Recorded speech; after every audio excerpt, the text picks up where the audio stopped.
Dans un château des environs de Paris, Alain Delon et Senta Berger sont les protagonistes de Diaboliquement Vôtre, le 68e film de Julien Duvivier.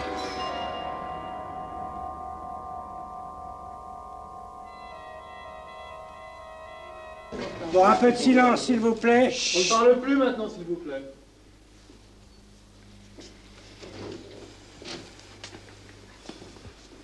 Bon, attention. On les dit, partez. Bon, laissons les hommes faire leur travail seuls. Faut-il qu'étendant nous pourrions parler? Le gendarme photographe. Attention, vous marchez un peu le ventre en avant, bon, vous tâchez de rentrer tout ça. Bien. Vous faites un gendarme bedonnant un peu bizarre.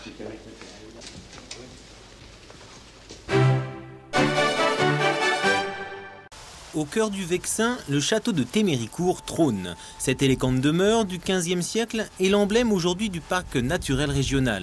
Une demeure rescapée de la spéculation immobilière. Derrière ses murs épais, changement d'époque. Mais où est passé le décor légué par les seigneurs du Vexin?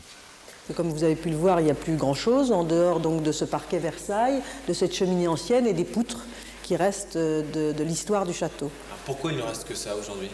Eh bien parce que tout a été démoli par les anciens propriétaires et donc le parti qui a été choisi aujourd'hui, c'est de faire quelque chose de moderne à l'intérieur d'une coque, je dirais, de château ancien. Vu l'état des lieux, il n'y avait pas d'autre solution. C'est comme si une tornade avait dévasté le château, une tornade venue d'Haïti, nommée Jean-Claude Duvalier, alias Baby Doc. Le dictateur achète cette demeure 23 millions de francs en 84 et fait table rase. Il n'y habitera jamais, mais les dégâts sont faits. En 92, le Conseil général rachète ce château des courants d'air au quart du prix. Aujourd'hui, il rouvre ses grilles métamorphosées en maison du parc naturel du Vexin.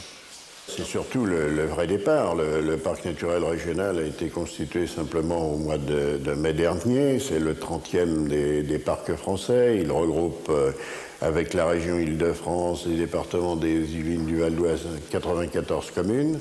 Des communes avec une même ambition, protéger les paysages, tout en aidant au développement économique d'une région rurale à 70%.